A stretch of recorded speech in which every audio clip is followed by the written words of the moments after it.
Bonjour tout le monde, je suis Antoine. Gabriel, j'ai attendu toute la semaine pour te parler de ce qui pourrait être l'expérience la plus étrange de ma vie. Bienvenue sur Wow Spoken French, cher auditeur. Antoine, tu m'intrigues déjà. Raconte-moi tout. Mais d'abord, comment s'est passé ton réveil ce matin? Ah, justement, c'est exactement de ça que je veux parler. Tu sais, j'ai complètement changé ma routine matinale la semaine dernière. Avant, je me réveillais toujours en retard, je courais partout dans l'appartement comme un fou. Oh là là, je connais ça. Moi aussi j'étais comme ça avant.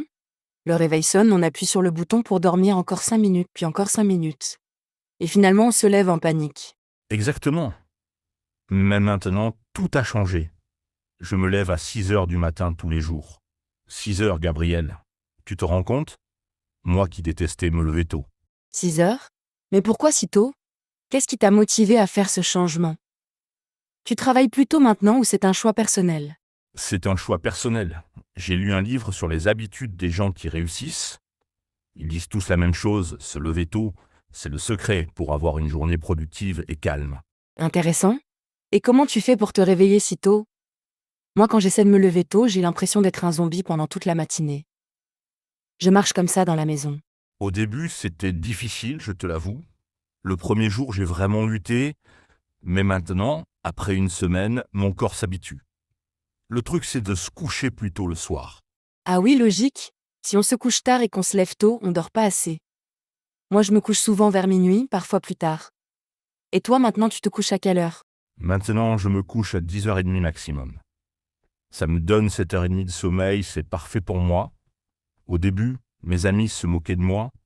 Ils disaient que j'étais devenu un grand-père. Ah, tes amis ont dit ça? C'est marrant. Mais dis-moi, qu'est-ce que tu fais pendant tout ce temps le matin? Parce que 6 heures, c'est vraiment tôt. La plupart des gens dorment encore. Alors, écoute bien ma nouvelle routine. D'abord, je bois un grand verre d'eau avec du citron.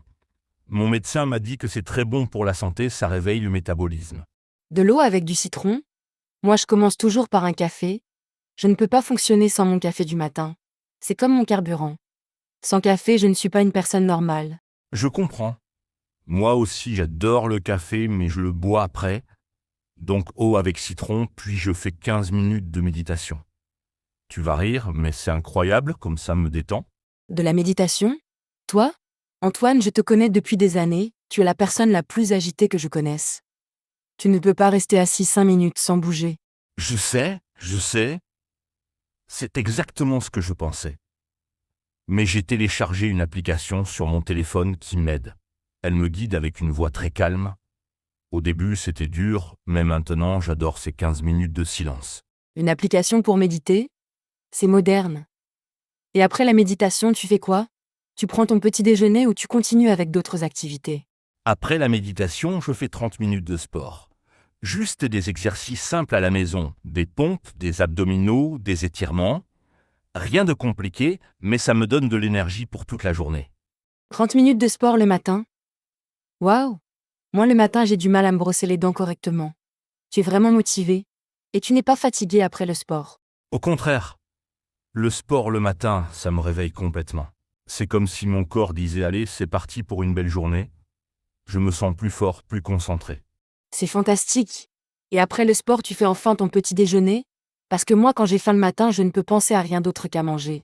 Oui, après le sport, je prends une douche rapide et je prépare mon petit déjeuner, mais là aussi, j'ai changé mes habitudes. Avant, je mangeais des croissants, des tartines avec de la confiture, des trucs sucrés. Non, mais j'adore les croissants. Surtout quand ils sont chauds de la boulangerie. Le dimanche matin, j'achète toujours des croissants et des pains au chocolat. C'est mon petit plaisir de la semaine. Je comprends, c'est délicieux, mais maintenant, je mange plus sainement le matin. Des fruits, du yaourt grec, des flocons d'avoine avec des noix, c'est nourrissant et ça me donne de l'énergie durable. Des flocons d'avoine? Ça a bon goût? Moi, j'ai essayé une fois, mais je trouvais ça un peu fade. Comment tu les prépares pour que ce soit bon? Le secret, c'est d'ajouter des choses dedans. Moi, je mets des bananes coupées, un peu de miel, des amandes, parfois je mets même un peu de cannelle. Ça devient délicieux et c'est très nutritif. Ça sonne bien. Et après ton petit déjeuner, tu fais quoi?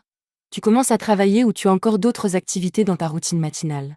Après le petit déjeuner, je lis pendant 20 minutes. Pas les nouvelles sur Internet, pas les réseaux sociaux, mais un vrai livre.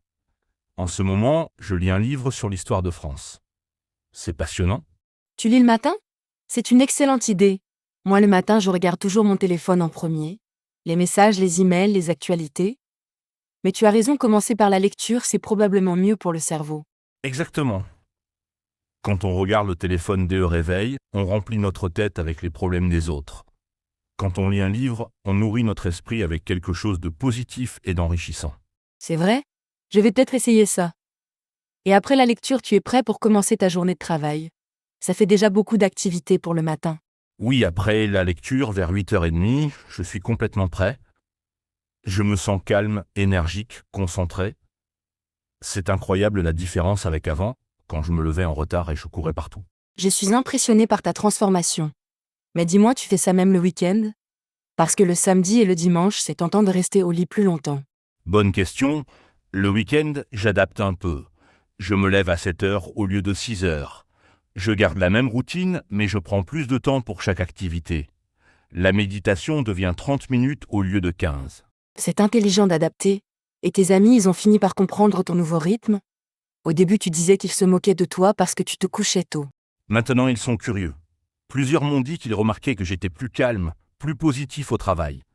Mon collègue Marc veut même essayer ma routine. Il m'a demandé tous les détails hier. C'est formidable. Ça montre que les changements positifs, ça inspire les autres. Et toi, tu as remarqué d'autres bénéfices à part te sentir plus calme et énergique? Oh oui, je dors beaucoup mieux la nuit. Avant, j'avais souvent du mal à m'endormir, je pensais à 1000 choses. Maintenant, je tombe dans le sommeil très rapidement. Et je me réveille naturellement, sans réveil parfois. Se réveiller sans réveil, c'est le rêve. Moi, sans mon réveil qui sonne très fort, je pourrais dormir jusqu'à midi. Ton corps s'est vraiment adapté à ce nouveau rythme. Exactement. Et tu sais quoi? J'ai aussi plus de temps pour les choses importantes. Avant, j'avais toujours l'impression de courir après le temps. Maintenant, j'ai du temps pour tout, le travail, les amis, les loisirs. C'est paradoxal. En te levant plus tôt, tu as l'impression d'avoir plus de temps. Ça doit être parce que tu es mieux organisé et plus efficace dans tes activités. Voilà. Et le soir, comme je suis fatigué de ma journée bien remplie, je n'ai pas envie de regarder la télévision tard ou de perdre du temps sur Internet. Je me couche naturellement plus tôt. C'est un cercle positif. Une bonne routine matinale crée une bonne routine du soir qui permet une bonne routine matinale le lendemain. Tu m'inspires vraiment, Antoine. Merci Gabriel. Tu sais, ce qui m'a le plus surpris, c'est que ce n'était pas si difficile que ça. Je pensais que changer mes habitudes serait terrible, mais finalement, après quelques jours, c'est devenu naturel. Nos auditeurs sont probablement inspirés aussi. Peut-être que certains vont essayer de créer leur propre routine matinale. As-tu des conseils pour quelqu'un qui voudrait commencer? Oui, le conseil le plus important, commencer petit. Ne pas essayer de tout changer d'un coup. Peut-être juste commencer par se lever 15 minutes plus tôt et boire un verre d'eau. Puis, semaine après semaine, ajouter de nouvelles habitudes. Excellent conseil. Rome ne s'est pas construite en un jour, comme on dit. Et si quelqu'un échoue un jour, qu'est-ce qu'il doit faire? Tout abandonner ou continuer? Surtout ne pas abandonner. Moi aussi j'ai eu des jours difficiles. Mercredi dernier, j'ai dormi jusqu'à 7 heures. Je me suis dit, bon, aujourd'hui je fais une routine plus courte, mais je continue. L'important, c'est la régularité sur le long terme. Sage parole. Et maintenant une question importante, tu recommandes cette routine à tout le monde, ou ça dépend de la personnalité de chacun? Je pense que chacun doit trouver sa propre routine. Moi, j'aime me lever tôt, mais peut-être que toi, tu es plus productive le soir. L'important, c'est d'avoir des habitudes positives qui nous font du bien. Il a raison. Certaines personnes sont des lève-tôt naturels, d'autres sont des couches-tard. Mais avoir une routine, quelle qu'elle soit, c'est probablement bénéfique pour tout le monde. Exactement. Et tu sais quoi, Gabriel? Maintenant, j'ai envie de t'aider à créer ta propre routine matinale.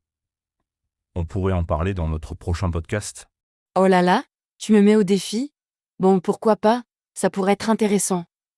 Je pourrais essayer pendant une semaine et raconter mon expérience à nos auditeurs. Parfait. Ce sera notre projet pour la semaine prochaine. Nos auditeurs pourront suivre ton aventure avec une nouvelle routine matinale. Ça va être amusant. J'ai un peu peur mais je suis curieuse. Et nos auditeurs, si vous voulez essayer aussi, n'hésitez pas. Nous pourrons partager nos expériences ensemble. C'est ça l'esprit de Wospoken French. Merci à tous nos auditeurs fidèles. N'oubliez pas, une belle journée commence par un beau matin. Prenez soin de vous, et à très bientôt pour de nouvelles aventures en français. Au revoir tout le monde, et n'oubliez pas, le français c'est plus facile quand on le vit naturellement. À bientôt sur Was Spoken French.